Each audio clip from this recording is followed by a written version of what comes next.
दिल्लीत अजित पवार यांनी घेतली अमित शहांची भेट। राज्य मंत्रिमंडळाच्या विस्तारावर चर्चा झाल्याची माहिती।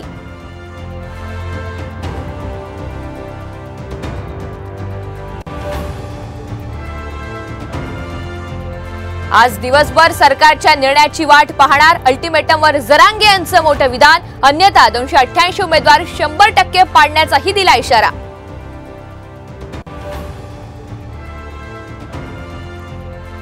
काँग्रेसच्या फुटीर आमदारांची हकालपट्टी होणार। नाना पटोले यांचा कारवाईचा इशारा। 19 जुलैला काँग्रेसची बैठक।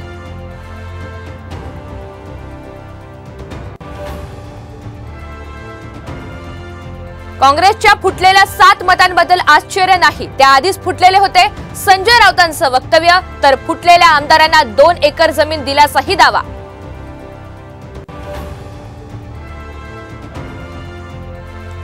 जयंत पाटलांना शरद पवार यांनीच पाडलं, सदाभाऊ खोतांचा आरोप। तर शरद पवारच मागे उभे राहिले, जयंत पाटलांचं उत्तर।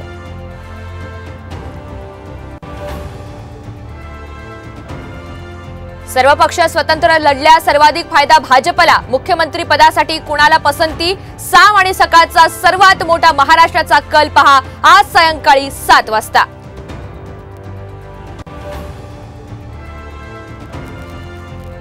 आणि मुंबई नवी मुंबईत मुसळधार पावसाला सुरुवात। अंधेरी सबवेत पाणी साचल्यामुळे वाहतुकीसाठी बंद। पुढील 3 तास जोर वाढण्याचा अंदाज।